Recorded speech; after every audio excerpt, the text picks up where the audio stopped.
तुम्हें क्या लगता है, ब्रह्मचर्य सिर्फ एक व्रत है या फिर यह कोई साधारण जीवन शैली? नहीं, ये तो वो कुंजी है जिससे वो दरवाजा खुलता है, जहां से शुरू होते हैं असली चमत्कार, वो चमत्कार जिनके आगे विज्ञान भी सिर झुका देता है और जिनका रहस्य आज भी अनसुलझा है। कल्पना कर किसी तपस्वी की जिसने दशकों तक ब्रह्मचर्य का पालन किया। उसकी आंखें बंद हैं, लेकिन भीतर प्रचंड अग्नि जल रही है। उसका शरीर भले ही स्थिर दिखे, लेकिन भीतर उसकी ऊर्जा सागर की लहरों से उठ रही है। पुराने ग्रंथ कहते हैं, जब ब्रह्मचर्य का बल चोटी पर पहुंचता है, तब साधक के चारों ओर अद्भुत शक्तियों का जन्म होता है। इन्हें कहते हैं सिद्धियां, और इन्हीं सिद्धियों से जुड़ी हैं वो रहस्यमयी कहानियां जिन पर सुनकर आज भी रोंगटे खड़े हो जाते हैं। सोच, कैसे कोई एक साधारण सा ऋषि जंगल में बैठा हुआ अपने मन के बल से वर्षा करा देता है। कैसे कोई योगी अपने शरीर को महीनों तक बर्फ में साधना करते हुए भी जीवित रखता है। कैसे कोई तपस्वी अपनी दृष्टि मात्र से अग्नि प्रज्वलित कर देता है। ये सब चमत्कार ब्रह्मचर्य से ही जन्मे ओज, तेज और तप से पैदा होते हैं। वेदों में लिखा है, ब्रह्मचर्येण तपसा देवा अमृतत्वम आशण, अर्थात देवता भी अमरत्व को ब्रह्मचर्य और तप से ही प्राप्त करते हैं। ये सिद्धियां कोई जादू नहीं, बल्कि उस ऊर्जा का खेल है जो भीतर संचित होती है। जब साधक अपने भीतर की काम ऊर्जा को नष्ट नहीं करता, बल्कि उसे ऊपर उठाता है, वो ऊर्जा जो जीवन का मूल है, वही ऊर्जा जब सहस्रार तक पहुंचती है तो चमत्कार घटित होते हैं। गुरु गोरखनाथ के बारे में कहा जाता है, वे अपने ब्रह्मचर्य बल से पत्थर को भी तैरने पर विवश कर सकते थे। त्रैलंग स्वामी कहते हैं, गंगा के जल पर चलना उनके लिए उतना ही सहज था जितना हमारे लिए जमीन पर चलना।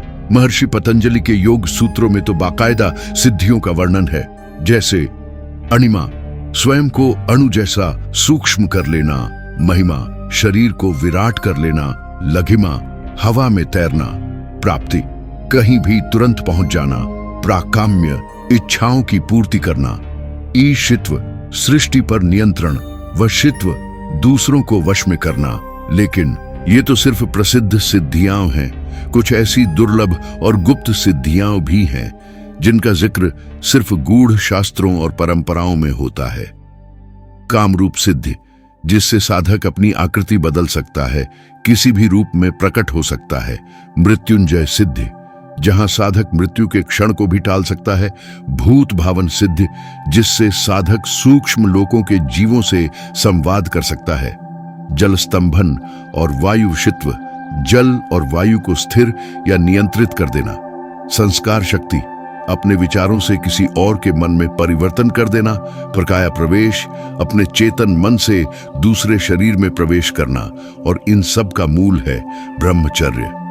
ब्रह्मचर्य के बिना इन दुर्लभ सिद्धियों तक पहुंचना असंभव है, क्योंकि यह शक्ति कोई बाहरी जड़ी बूटी या तंत्र से नहीं आती। ये शक्ति भीतर के तप, ओज और चेतना से आती है। ये सिद्धियां किसी दिखावे के लिए नहीं, ये आत्मा के विस्तार के लिए है। ये जगत को लाभ पहुंचाने के लिए है, क्योंकि असली सिद्धि वो है जब तू अपने मन, अपनी इंद्रियों और अपनी कामनाओं पर विजय पा लेता है। ब्रह्मचर्य इस विजय की पहली और सबसे कठिन सीढ़ी है। आज विज्ञान भी स्वीकार करता है, वीर्य सिर्फ शारीरिक द्रव्य नहीं, ये सूक्ष्म ऊर्जा है, प्राण शक्ति है, जिसे संचित करोगे तो शरीर में रोग मिटेंगे, मन में स्थिरता आएगी और आत्मा में दिव्यता प्रकट होगी। और जब यह दिव्यता पराकाष्ठा पर पहुंचेगी, तब जीवन में चमत्कार घटित होंगे। वो चमत्कार जो इतिहास में लिखे जाएंगे, वो चमत्कार जो आत्मा को ब्रह्मांड से जोड़ देंगे, वो चमत्कार जिनसे संसार भी तुम्हें देखकर कहेगा, यह साधारण मनुष्य नहीं, यह तो तप से जला हुआ, ब्रह्मचर्य की आग से निखरा हुआ महायोगी है। तो अब सोच, क्या ब्रह्मचर्य सिर्फ एक नियम है?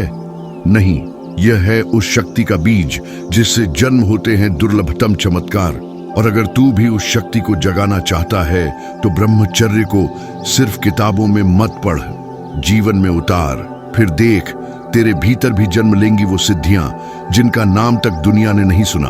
और वो दिन दूर नहीं जब तू भी कह पाएगा, मैं सिर्फ इंसान नहीं, मैं ओज हूं, तेज हूं, तप हूं और ब्रह्मचर्य से जन्मा दुर्लभ चमत्कार हूं।